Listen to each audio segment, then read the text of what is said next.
At the will reading, my parents beamed as the attorney passed Vanessa a check for $10 million. Then they looked at me and said, "Go make your own way." I didn't shed a tear. I didn't even blink. I simply fixed my gaze on the gleaming conference table, pretending my heartbeat wasn't hammering in my ears. Then, everything changed. An elderly gentleman in a charcoal suit rose.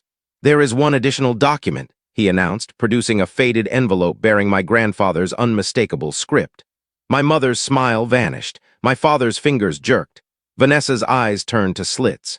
That envelope altered the course of everything. It was the spark of a hurricane that would rip apart every carefully woven deception they had created, and it began in a place I hadn't visited in more than a year. My grandfather's farm on the edge of Charleston, where the breeze once felt like shelter and now carried the burden of hidden truths.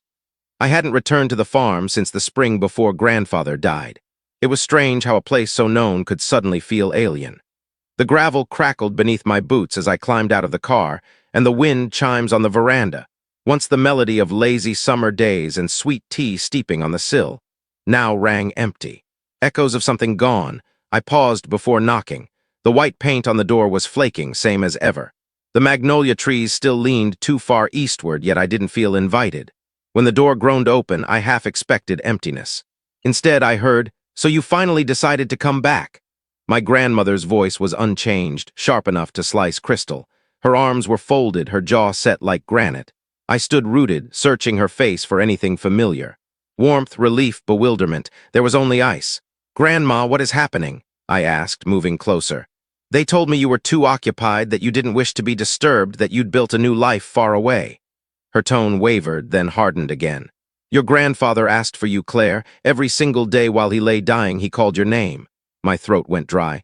"That's not true. I tried to phone. I even drove here in March." "Vanessa was here," she cut in. "She said no one answered the door." Grandma's gaze narrowed. "We never left. We were always here." A long, aching silence stretched between us. Then she turned and vanished inside without another word. I followed, the air inside heavier, as though the walls themselves were holding their breath. She returned carrying an old leather journal. "This is the number he kept dialing," she said, handing it over. I recognized his handwriting instantly, blocky, precise, with a slight tilt. But the digits scrawled there, not mine. "Grandma, this isn't my number, not even close. I've had the same one since university." She stared at the page, her brow creasing. "They told us you'd changed it, that you didn't want us tracking you down, that you were embarrassed by us." "No," I whispered, backing against the wall for balance. "They lied to you. They deliberately kept me away from you." Her hands shook. She sank into the faded floral armchair by the hearth as though her legs had surrendered. "They told me noon," I breathed. "I arrived at the church and it was deserted." She looked up, face ashen. "The service was at 9, she said softly. "They told everyone you couldn't be bothered to attend." My breath hitched. I would never have missed his funeral. Never. For a moment the room was still, too still. Then I felt the dam inside me crack, my chest constricted, my sight blurred. I dropped beside her, clutching her hand like a frightened child. "I didn't know," I murmured. "I didn't even know he was ill until it was too late." Her voice softened, her fingers brushing mine. "We know the truth now. That is what counts." We know. We remained there for a long while. The silence was not uneasy. It was dense with everything unspoken. The antique clock on the mantel ticked louder than memory served.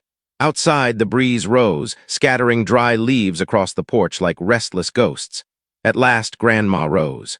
Her hands trembled faintly, but a spark burned behind her eyes that I hadn't seen in decades. "I'm making a call," she declared. "Calling whom?" She didn't answer immediately. She walked to the ancient rotary phone on the kitchen wall, the one grandfather had refused to modernize, and began dialing. Each click felt intentional, heavy, like the final punctuation of a letter long overdue. I watched her aged fingers, thinned but resolute. When the call connected, her voice turned glacial.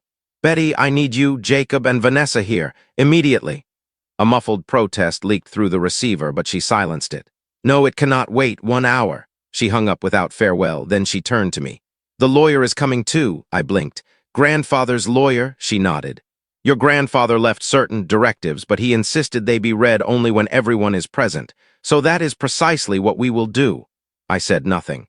There was nothing to say. I simply nodded. For the next hour, I sat at the little kitchen table, tracing the grain of the wood with my fingertip. That same table where grandfather once sipped black coffee while poring over the journals I mailed from university. The place where he first asked about my degree in communications. The spot where I confessed I wanted to study plant memory, and he never once laughed. I glanced around the kitchen, same curtains, same hum of the ancient fridge. But the atmosphere had shifted. Footsteps sounded on the porch. The doorbell chimed. Grandma rested a hand on my shoulder. "Stay here, I'll fetch you when it's time." From the kitchen, I heard them arrive one by one. My mother's syrupy voice. "Oh goodness, it still smells exactly the same." My father's measured calm. "I thought all this had been settled." Vanessa's impatient exhale. "Seriously, this couldn't wait until probate is finished." Then silence. And Grandma's voice, colder than winter steel. "Please, sit. Mr. Harold Keene will be here shortly. He will read Walter's final instructions." I could picture their expressions, baffled, curious, mildly irritated. They had no idea I was present. They had no clue what was coming. Neither did I, but deep inside, I hoped someone would finally voice what I had always felt in my marrow, that what they had done was not love. Silence, exclusion, manipulation, these were not accidents. They were decisions. The front door creaked once more. A new voice, calm and professional, the lawyer. "This won't take long," he said, "but it must be done correctly." That was my signal. Grandma called, "Claire, come in now." I rose, my pulse raced. As I stepped through the doorway into the living room, three heads snapped toward me, eyes widening, faces crumbling simultaneously. My mother's smile froze mid-curve. My father's jaw clenched.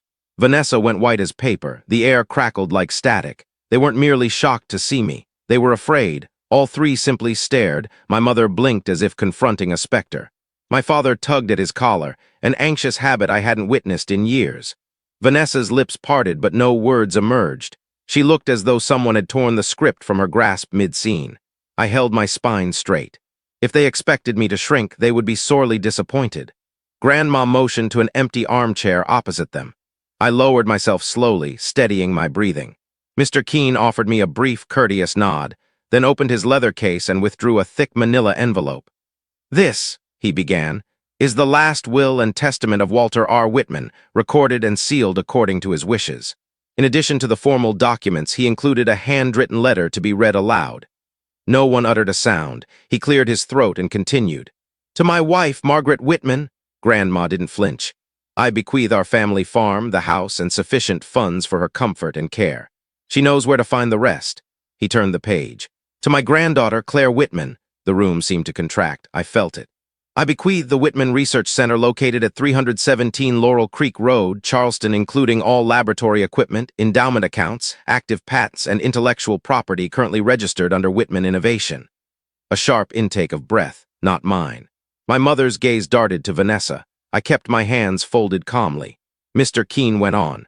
"And finally, the remainder of my estate, financial holdings, investments, and retirement accounts, shall be divided equally between my two granddaughters, Claire and Vanessa Whitman." There it was. A detonation, quiet and graceful, but the real blast followed instantly. Vanessa leapt up, her chair screeching across the floorboards. "What?" she spat. "He gave her the center, the entire facility," her voice fractured. "That's madness. She jabbed a finger at our parents, shaking. "You promised me everything. You said if I just kept coming, kept smiling, kept playing the perfect granddaughter, it would all be mine." My father pressed his lips into a thin line but said nothing. My mother stared at the rug as though it might swallow her. I remained still, watching the threads unravel. Mr. Keene lifted a calming hand. "There is more. Mr. Whitman also penned a personal letter to Claire, which he insisted be read aloud in this room before the entire family." Vanessa let out a bitter, humorless laugh, but no one echoed it. Grandma retrieved a folded sheet from the drawer beside her. "He wrote this the week before he passed," she said. "He made me swear." The lawyer unfolded it carefully, mindful of the creases. Grandfather's bold, assured handwriting filled the page. "To my dearest Claire," Mr. Keene began.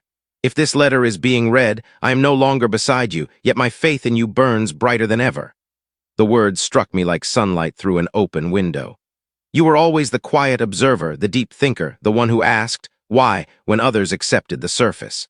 Vanessa sank back into her seat. Mother twisted her fingers. Father gazed out the window. "You forged your own truth in a family that never learned to honor yours." Something inside me shifted, not fury, not vengeance.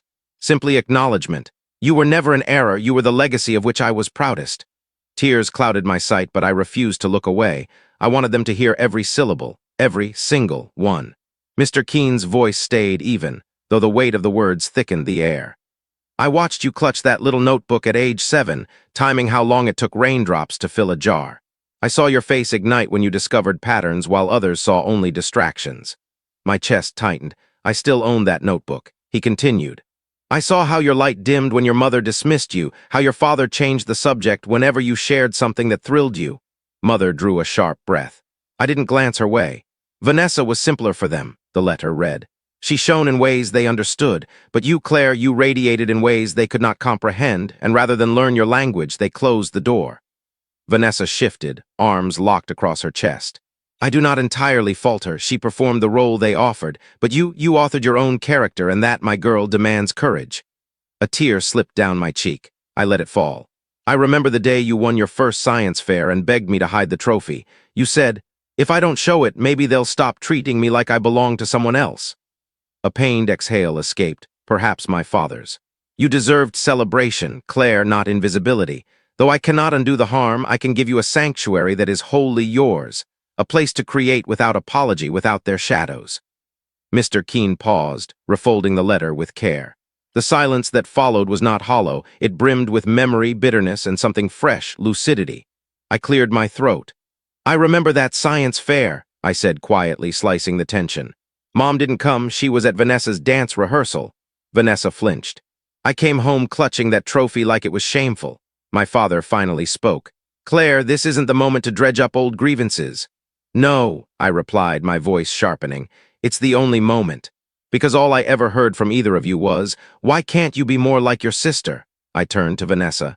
And from you, every time I dared to feel proud, you made it feel like a threat. She scoffed. Please. You always cast yourself as the victim. I earned what I got. I nodded. You mean you visited when it was convenient, smiled on cue, said the right lines because you thought there would be a payout? Vanessa's face hardened. And what, you think you're above it all? You vanished for years. No, I countered. I was erased. You told Grandma I wanted nothing to do with her. You gave Grandfather a false number and made certain his messages never reached me. That isn't distance, that is deletion. My mother rose abruptly. Enough, Claire, you're distorting everything. This family has suffered enough. This family, Grandma interrupted icily, has been living inside a lie. And I allowed it far too long. Mother whirled toward her, stunned. Mother, don't, Grandma warned. I watched all of you ignore Claire's pain. I believed you when you said she didn't care. I should have known better, my father squirmed. Look, Claire received her education, her summer programs, her trips abroad. That wasn't free, I said. No, I answered. But you didn't pay for any of it. Grandfather did. Every penny, the scholarships he found, the plane tickets, the subscriptions, you barely knew where I was half the time. My voice cracked. You made me feel like an obligation. He made me feel visible. Vanessa stood again. This is absurd. I was told everything would be mine. I was the one who stayed. I was the good granddaughter. No, I said calmly. You were the actress, the favorite. I was the secret, but Grandfather never forgot me. And now you no longer get to pretend I don't exist. Vanessa's features twisted. Why should you receive anything, just because you're the tragic little prodigy in a lab coat? I allowed myself a small smile. No, I received something because I earned his love honestly. And that is the one thing you never grasped. Love is not a transaction. Grandma rose. She moved to the center of the room, slow but unwavering. I regret that Walter left you anything at all, she said, staring straight at Vanessa. You may have played the part, but it was never love. It was barter, and I am ashamed I didn't see it sooner. She faced them all. Leave, you are no longer welcome here, my mother gasped. Mother, please, out, Grandma repeated. Now they hesitated. Then Vanessa snatched her handbag and stormed out, heels striking the floor like bullets. My parents trailed after her, dazed, muttering about lawsuits and appeals. For the first time in my life, they left empty-handed. The door shut behind them with a soft click. No slam, just finality. I stood motionless for a moment, uncertain what emotion to claim. The room was quiet now, not charged, not explosive, simply liberated.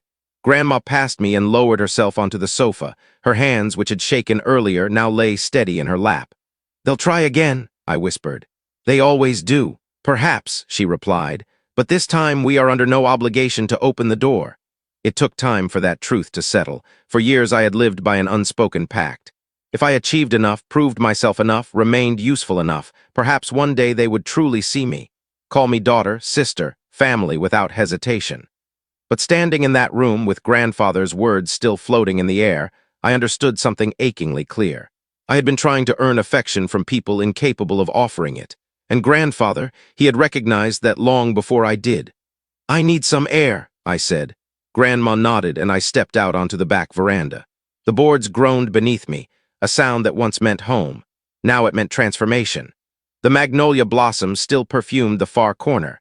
Beyond the fence lay the same red clay field where grandfather had helped me build my first flimsy greenhouse. It collapsed after 14 days, yet he dubbed it a magnificent failure, and we laughed about it for years. I thought of that 10-year-old girl, knees caked in dirt, eyes alight, and wondered how long she had been buried beneath expectations that were never hers.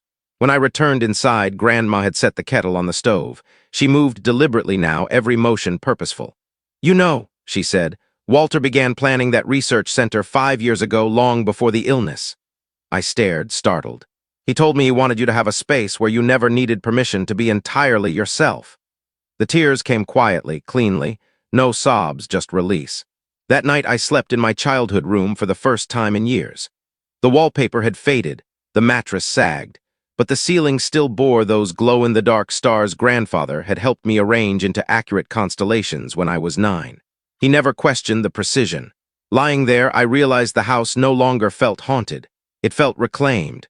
The next morning I brewed coffee for us both and carried it to the kitchen table, the one I once avoided when my parents visited. Grandma folded her newspaper and offered a weary but genuine smile. "So what now?" she asked. "I think I go see it," I answered. "The center, the lab," she nodded. "He would want that." I looked out the window. Sunlight spilled gently across the magnolia branches. For the first time in years, I did not feel the need to flee, to prove, to justify. I did not feel unseen. And that, more than money, more than any bequest, was the truest gift this family had ever given me. The man who believed in me had left behind something greater than wealth. He left me permission to start anew. The first time I saw the center, it didn't resemble a laboratory.